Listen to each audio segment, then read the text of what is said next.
Bismillahirrahmanirrahim. Assalamu alaikum class. My name is Asma and I am your computer teacher. A very warm welcome to the class 5. Class हमने last class में जो topic skip किए थे smart syllabus की वजह से, उसमें से जो यूनिट 4 था, यूनिट 4 मींस के मोर अबाउट पेंट के कुछ टॉपिक हमने स्किप किए थे जो कि ज़रूरी थे पढ़ना।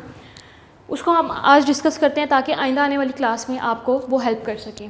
उसमें कुछ टॉपिक थे स्टार्ट पेंट के बारे में वैसे हमने क्लास 4 में डिस्कस किया था और इसका प्रैक्टिकल भी हमने किया था। अभी जो टॉपिक्स हमने डिस्कस करने हैं वो है स्टार्ट पेंट को स्टार्ट कैसे करते हैं ताकि आप लोगों को पेंट को स्टार्ट करना है, उसके बाद आप इसको उसके ऊपर ड्राइंग कर सकते हो। उसके बाद है नोइंग द पेंट विंडो। ज़ाहिर सी बात है जब आपको पेंट विंडो के बारे में सारे टूल्स या सारी चीज़ों के बारे में पता होगा तभी आप उसको प्रॉपरली यूज़ कर सकोगे। और तीसरा है उसके टूल्स के बारे में सीखना। तो पहले हम देखते हैं स्टार्टिंग पेंट को स्टार्ट कैसे करते हैं। हमने सबसे पहले स्टार्ट बटन को क्लिक करना है। स्टार्ट बटन को क्लिक करने के बाद एक हमारे पास इस तरह से ये स्टार्ट बटन है, एक हमारे पास एक स्टार्ट मेन्यू खुलेगा जिसमें हमें ऑल प्रोग्राम का ऑप्शन नज़र आएगा। जब आप ऑल प्रोग्राम के ऊपर अपना माउस लेके जाओगे, आपने क्लिक नहीं करना, सिर्फ अपना माउस उसके ऊपर ओवर करना है। उसके बाद आपको एक मज़ीद मेन्यू खुला नज़र आएगा जिसको एसेसरीज़ मेन्यू बोलते हैं। तो एसेसरीज़ मेन्यू में एक ऑप्शन मिलेगा आपको एसेसरीज़ का। एसेसरीज़ के ऊपर जब आप क्लिक करोगे तो कंप्यूटर की जितनी एसेसरीज़ होंगी उसकी डिटेल वो आपके सामने दे देगा, जिसमें से एक है पेंट। आपने पेंट के ऊपर क्लिक कर देना है। कितने स्टेप है? पहले स्टार्ट बटन पे गए, स्टार्ट बटन पे जाने के बाद ऑल प्रोग्राम से एसेसरीज़ पे और एसेसरीज़ के बाद पेंट के ऊपर आपने क्लिक कर देना है। तो आपके पास पेंट की जो विंडो खुलेगी वो कुछ इस तरह से होगी। पेंट की विंडो का व्यू इस तरह से होगा। सबसे पहले ऊपर टाइटल बार नज़र आ रही होगी। टाइटल बार में राइट साइड पे 3 बटन्स होते हैं जिनको हम कंट्रोल बटन्स भी बोलते हैं। कंट्रोल बटन्स कंबाइनली इनको कंट्रोल बटन्स बोलते हैं और अलग अलग से इसको बोलते हैं। फॉर एग्जांपल ये जो क्रॉस का बटन है इसको हम बोलते हैं क्लोज बटन। जो हमारे पास ये बॉक्स बना हुआ है इसको हम बोलते हैं मैक्सिमाइज। और ये जो हमारे पास माइनस का बटन बना हुआ है, मीन्स के माइनस साइन का बटन बना हुआ है, इसको हम बोलते हैं मिनिमाइज। इन 3 बटन्स को कंबाइनली हम बोलते हैं कंट्रोल बटन्स। उसके बाद है टाइटल बार के बाद हमारे पास जो नीचे वाली बार आती है, टाइटल बार से नीचे वाली बार, उसको हम बोलते हैं मेन्यू बार, क्योंकि इसके ऊपर डिफरेंट मेन्यूज़ होते हैं और ये मेन्यूज़ इनको जब क्लिक किया जाता है तो हमारे पास एक प्रॉपर ड्रॉप डाउन मेन्यू खुलता है, इसी वजह से इसको हम मेन्यू बार बोलते हैं। उसके बाद नीचे हमारे पास आएगा ड्राइंग एरिया, जिसको ड्राइंग बोर्ड भी बोलते हैं। वाइट एरिया होता है जिसके ऊपर ड्राइंग की जाती है। इसके राइट साइड पे हमारे पास होगी वर्टिकल स्क्रॉल बार और बॉटम पे होगी हमारे पास horizontal scroll bar. Scroll bar का हमें आइडिया है कि हम स्क्रॉल बार तब यूज़ करते हैं जब हमने अपने विंडो के कंटेंट को पूरा देखना हो, तो हम उसको क्या करते हैं, अपनी विंडो को स्क्रॉल करने के लिए या तो वर्टिकल स्क्रॉल बार यूज़ करते हैं या हॉरिजॉन्टल स्क्रॉल बार यूज़ करते हैं। और हमारे लेफ़्ट साइड पे हमारे पास एक बॉक्स बना नज़र आएगा जिसमें डिफरेंट टूल्स होंगे, इसको हम बोलते हैं टूल बॉक्स। टूल बॉक्स के बाद जब नीचे आ जाएं तो हमारे पास एक पैलेट पड़ी होती है जिसको हम बोलते हैं कलर पैलेट या कलर बॉक्स बोलते हैं। इसमें से हम अपनी मर्ज़ी से कोई ना कोई कलर चूज़ करके अपनी ड्राइंग में फिट कर सकते हो, इसको बोलते हैं कलर बॉक्स। और लास्ट पे हमारे पास होती है स्टेटस बार। तो ये सारे के सारे कंपोनेंट्स थे एक पेंट विंडो के। Title bar, control buttons, menu bar, tool box, drawing board, vertical scroll बार, हॉरिजॉन्टल स्क्रॉल बार, कलर बॉक्स और लास्ट पे इसके स्टेटस बार। तो ये हमारी एक पेंट की पूरी विंडो बन जाती है हमारे पास। इसको सीखने के बाद अब इसके लेफ़्ट साइड पे जो हमारे पास कुछ टूल्स थे उनके बारे में डिस्कस करते हैं। पहला टूल है लाइन टूल। ये डिफरेंट लाइंस को, डिफरेंट थिकनेस की लाइन को ड्रॉ करने के लिए यूज़ होता है। किसी भी चीज़ टूल को सेलेक्ट करने के लिए you have to click the left mouse button. उसके बाद हमारे पास आता है रेक्टेंगल टूल। कोई आपने रेक्टेंगल ड्रॉ करनी है, प्रॉपर रेक्टेंगल, तो बजाय उसको पेंसिल टूल से हाथ से बनाने से आप उसको क्या करोगे, आप रेक्टेंगल टूल सेलेक्ट कर लोगे।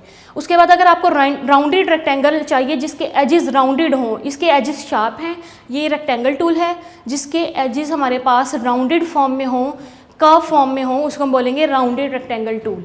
उसके बाद अगला है हमारा ellipse tool. Ellipse tool Ellipsis को भी ड्रॉ करने के लिए यूज़ होता है और परफेक्ट सर्कल को भी ड्रॉ करने के लिए यूज़ होता है। उसके बाद डिफरेंट शेप्स अगर ड्रॉ करनी है तो हम पॉलीगॉन टूल यूज़ करेंगे। मीन्स कि आपने एक ट्रायंगल बनानी है या आप कोई किसी भी किस्म की कोई शेप बनाना चाहते हो तो आप पॉलीगॉन टूल यूज़ करके वो शेप ड्रॉ कर सकते हो अपनी मर्जी से।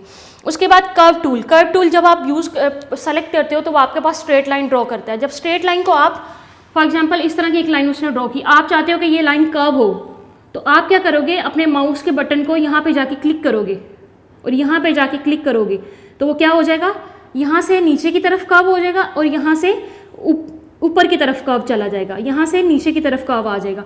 जहाँ पे आपको कर्व चाहिए आप वहाँ पे जाके इसको क्लिक कर सकते हो उस लाइन को। तो कर्व टूल क्या करता है, कर्व लाइंस को ड्रॉ करने के लिए यूज़ होता है। Pencil tool free hand drawing अगर आप यूज़ करना चाह रहे हो अपने ड्राइंग बोर्ड पे, कि आपको लगे कि जैसे आप कॉपी के ऊपर फ्री हैंड ड्रॉ करते हो, सेम इसी तरह पेंसिल टूल क्या करता है, आपको फ्री हैंड ड्राइंग आपको अलाउ करता है। ब्रश टूल क्या करता है, डिफरेंट ब्रश स्ट्रोक, जितनी इसकी थिकनेस है आप इसकी थिकनेस को सेलेक्ट करते हो और थिकनेस सेलेक्ट करने के बाद वो आपको उसी थिकनेस का ब्रश स्ट्रोक्स बना के देता है। उसके बाद है हमारे पास एयर ब्रश टूल। अगर आप अपनी ड्राइंग बोर्ड में आप स्प्रे पैटर्न क्रिएट करना चाह रहे हो तो आप एयर ब्रश टूल को यूज़ करोगे। एयर ब्रश टूल क्या करता है, आपको स्प्रे पैटर्न अलाउ करता है। उसके बाद किसी भी शेप में कोई कलर फिल करना हो तो आप एक बकेट टूल, इसको फिल कलर टूल बोलते हैं, इसको वैसे बकेट टूल भी बोला जाता है। ये क्या करता है कि उस किसी खास शेप के अंदर कोई एक कलर आपने सेलेक्ट कर लिया, सेलेक्ट करने के बाद आप क्या करोगे, बकेट टूल सेलेक्ट कर लोगे, जिसको फिल कलर टूल भी बोलते हैं, और वो कलर आप वहाँ पर जाके इसको ड्रॉप कर दोगे उस कलर को, तो वो पूरी शेप में कलर फिल हो जाएगा। अगर आप अपनी ड्राइंग बोर्ड में या ड्राइंग एरिया में कोई ना कोई टेक्स्ट फॉर्म लिखना चाह रहे हो तो आप क्या करोगे, टेक्स्ट टूल को सेलेक्ट करोगे। टेक्स्ट टूल सेलेक्ट करने के बाद इसके अंदर आप अपनी मर्जी से कोई भी टेक्स्ट राइट कर सकते हो। उसके बाद हमारे पास है pick colour tool. Pick colour tool का मतलब ये होता है कि फॉर एग्जांपल आपके पास दो शेप्स हैं, एक शेप में कोई डिफरेंट कलर है, दूसरी शेप में डिफरेंट कलर है।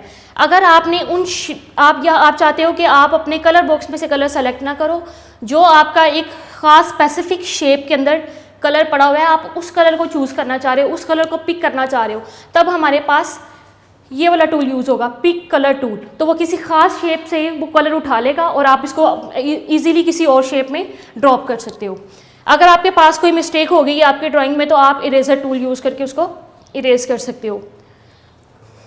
उसके बाद है सेलेक्ट टूल। सेलेक्ट टूल तब यूज़ होता है जब आपको एक ही शेप की सेम शेप आपको दूसरी जगह पे भी चाहिए होती है, तो आप बजाय उसको दोबारा ड्रॉ करने से क्या होता है कि शेप आगे पीछे हो सकती है, मीन्स के कभी वो बड़ी बन जाएगी, कभी वो छोटी बनेगी, एग्जैक्ट नहीं बनेगी। तो आप उसको कॉपी करने के लिए आप क्या करोगे, सेलेक्ट टूल यूज़ करोगे। जब वो सेलेक्ट हो जाएगा तो आप उसको कंट्रोल सी से कॉपी करके उसको कहीं भी पेस्ट करा सकते हो। उसके बाद free from selection. For example आपके पास आपके ड्राइंग बोर्ड में कोई ऐसी शेप पड़ी हुई है जिसको कोई खास स्पेसिफिक शेप नहीं है, लाइक वो रेक्टेंगल भी नहीं है, लाइक वो एलिप्स भी नहीं है, तो आप क्या करते हो, कोई भी रैंडम शेप है तो आप उसके लिए free form selection tool use करोगे। उसके बाद आपने अपनी पिक्चर को के अंदर एडिटिंग करनी है, मीन्स उसको इरेज करना है तो वो गलत इरेज ना हो जाए, या उसमें कलर ड्रॉप करना है, कोई गलत कलर ड्रॉप ना हो जाए, तो उसके लिए आप मैग्नीफाई टूल यूज़ करते हो ताकि अपनी पिक्चर को जूम करके देख सको और जूम करने के बाद उसमें एडिटिंग कर सको। तो जाहिर सी बात है जब वो जूम होकर नज़र आएगा तो आप जो एडिटिंग करोगे वो मज़ीद क्लियर हो जाएगी आपके सामने। उसके बाद हमने टूल्स के बारे में भी पढ़ लिया, पेंट विंडो के बारे में भी पढ़ लिया और पेंट को स्टार्ट कैसे करते हैं उसके बारे में भी पढ़ लिया। अब आपने जो क्वेश्चन फाइंड आउट करने हैं यूनिट नंबर 4 में से वो हैं, पहला क्वेश्चन है what is MS paint used for. हमारा जो MS पेंट का जो सॉफ्टवेयर है वो यूज़ किस पर्पज़ के लिए होता है। दूसरा है what is the function of eraser tool. अभी हमने इरेजर टूल के बारे में डिस्कस किया कि इरेजर टूल कब यूज़ होता है, उसके बारे में आपने यहाँ पे शॉर्ट आंसर लिखना है। तीसरा क्वेश्चन है how can you magnify the image. हमने एक मैग्नीफाई टूल के बारे में पढ़ा था तो उसके बारे में आपने यहाँ पे डिस्कस करना है कि हम मैग्नीफाई टूल को यूज़ करते हुए इमेजेस को मैग्नीफाई कर सकते हैं, लेकिन इसको प्रॉपर आंसर में लिखना है। इन 3 क्वेश्चंस का आंसर फाइंड करना है, ये आपका होमवर्क है। उम्मीद है आपको अच्छे से समझ आया होगा। यही कॉन्सेप्ट आपके मज़ीद क्लास 5 में यूज़ होंगे, इसको अच्छे से समझना है। टेक केयर, अल्लाह हाफिज़।